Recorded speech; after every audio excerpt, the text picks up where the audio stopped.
waa sheekadii mataan ciideed qaybtii koowaad.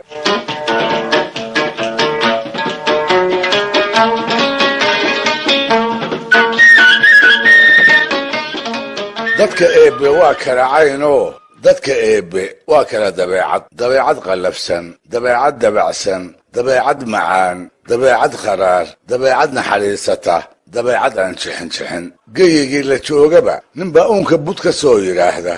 maalmaha iyo guyaashu kolkay dabin soo wareegaanba wiil baa la soo tufaayoo far dheeraatay intuu arlada ku noqdo ka soo shaac baxa lana istusa.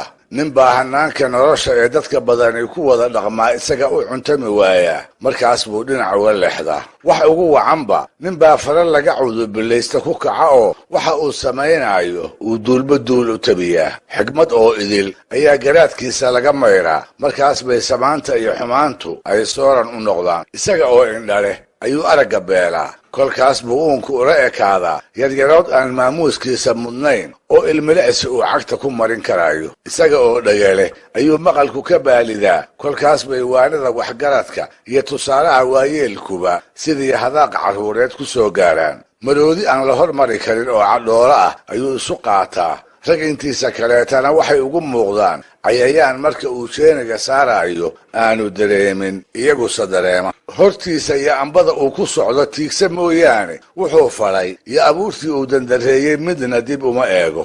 lamaba noqoto inay yihiin wax mudan in daraaddood uu hashlihiisu la hakado. ayaase tolow sidaa u baneeyey. ma waaye aragnimo yaribaa, ma aqoon gaabnibaa, ma garaadaraa, ma kibirka iyo ka badbadinta ku adeegsiga awoodda aadkeedaba iska kooban ee aadanaha. bal adba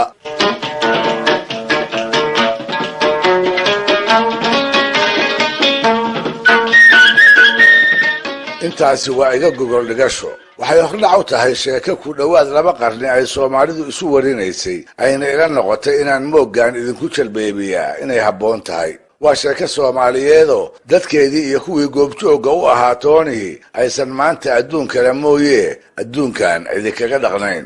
waa sheeko waa fog dhacday, asii hari weydayoo sidii la isugu soo gudbinayay uu nasiibkayaguna soo gaarsiiyey.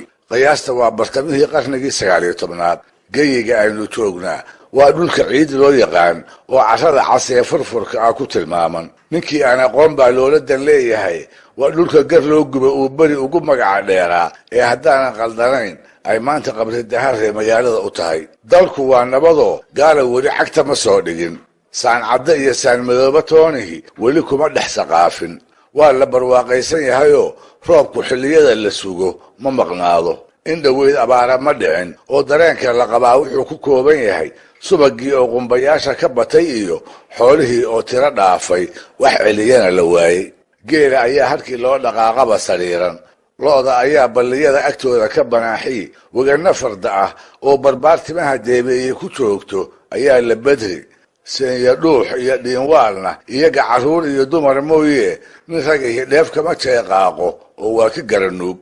dhiig iyo dhaqan, xilo iyo xoolo wixii dadka kala gala guurti abwaana ah oo talayaqaan miiran ah ayaa loo geeyaa. ilaahow aqoonna ha nagu cadaabin, eexana ha nooga tegin intay ku ducaystaan ayay xeer la wada yaqaan oo aaraaba la okoban yahay garsoorkooda ku saleeyaan. shareecada islaamka iyo xeerku kolkii ay isdiidaanna shareecada ayay ula bayraan. guddoonka ugu dambeeya wadaadka tuxfaha iyo minhaajka xambaarsan ayaan laga daba hadlin.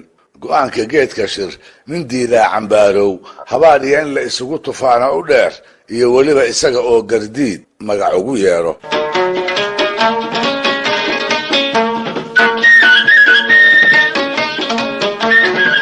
habkaas nololeed ee geyiga ciideed looga dhaqnaa waxaa calwinaya barbaar kol qura lasoo tufay oo magaciisa lagu wada hadaaqay. barbaar in ay degmo wadaag ahaayeen iyo in ay kala fogaayeenba dadka eebbe hurdadii iyo harsigiiba u dacareeyey. nin kibrey oo tadhahay oo wixii uu doonaba ku kacay ayuu ahaa. safarkii uu la kulmaba waa dhacay. 2 eray ninkii ay dhex martayba qaar buu saarsaaray, madax iyo manjo. uunka wixii ka hor yimidna waxyeello ayuu u geystay. xumaan mooyee nin aan dubaaqiisa sama ku soo hoyan ayuu ku caanbaxay. waalid buusan maqlin, guurti baan wax u sheegi karin, waana culimuu dhagaha ka furaystay. eed nin ay lahaayeen iyo nin aysan lahaynba waa dubaaqeeye shisheeye iyo sokeeye waxaa u dhexeeyana ma uu aqoon. raafley iyo qoobley wixii xoola badanka daaqaya inuu leeyahay ayuu isu qaatay. kolkaas buu sabanba qolo ka soo meersaday nool wixii ay dhaqeen. inta la isweydiiyeyba cid ka nabad gashay sina loo waayey.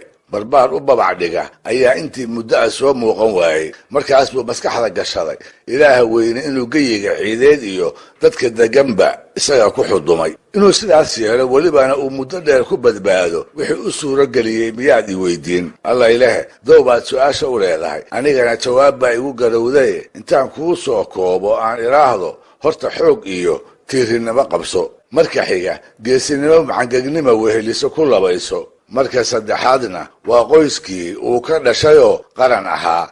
intii qoys itaal yeelan karana lahaaye iyadana ku darso. wuxuu isku halaynayey boqolaal gaashaanqaadoo ay awoowo wadaageen, gar iyo gardarrana ku garab taagnaa oo aan dhiiggiisa ciidda u oggolayn.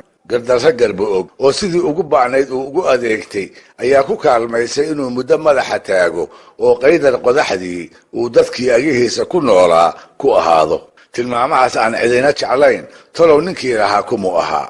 aan jawaabta kuu dedejiye waa xasan axmed xirsi oo mataan ciideed soomaalida sheekadiisa wax kala socotaay ay ku garan og tahay. ninku waa ninkaas magaca ciideedkiisii ku darsaday ee ku laray. ma moodaa isaga mooyee inaan labood kaleba ciid lagu dhalin. haddaba waa un la sheegaaye mataan ciideed ma doqon saleella ah ayuu ahaa, ma diric buu ahaa, ma geesi buu ahaa, ma macangeg buu ahaa, ma waxgarad buu ahaa, ma liiti aan wax aqoon buu ahaa. sheekadiisa ayuunbaa wax badan inooga sheegi doontee bal ila dhadhanso oo ila dhux.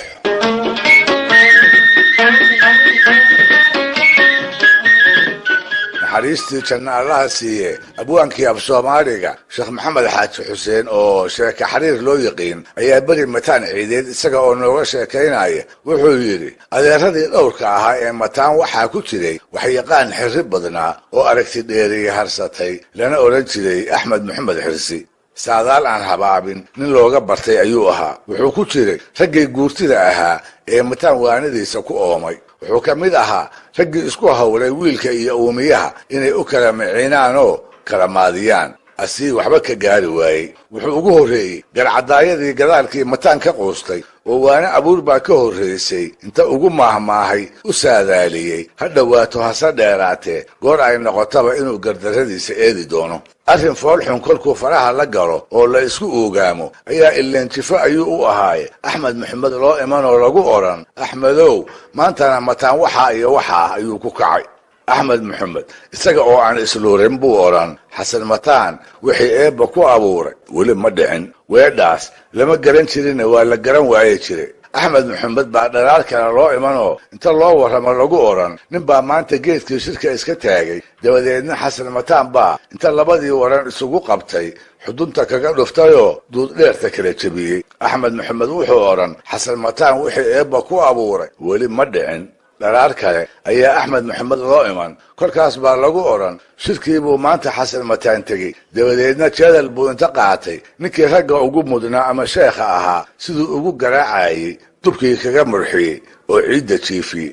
axmed maxamed wuxuu ku jawaabi xasan mataan wixii eebba ku abuuray weli ma dhicin. maalin afraad ayaa haddana loo iman laguna odhan axmedow aqal buu xalay gubay. dabadeedna markii la maagay in loo soo gurmado oo dabkii la seexiyo ayuu gabooye fallaaro mariiraysanay ka buuxaan dadkii meesha ku soo ururay ku bilaabay oo rag iyo dumar wixii goobta isa soo taagay midba fallaar baarimaha u joojiyey. axmed maxamed isaga oo qabow ayuu ku jawaabaa weedhii uu goor walbaba ku jawaabi jiray ee ahayd xasan mataan wixii eebba ku abuuray weli ma dhicin. dadka kale ayaaba yaabane isaga yaabba taaban maayo. ma garabdaar buu lahaayoo waxa loo sheegayo wax ka weyn oo dhici doona ayay duulashiisu waayo hore dubaaqiisa ku hubsadeen. hadda garan mayno, gadaal baynuse ka garan doonaa. waa inoo toddobaadka soo socda.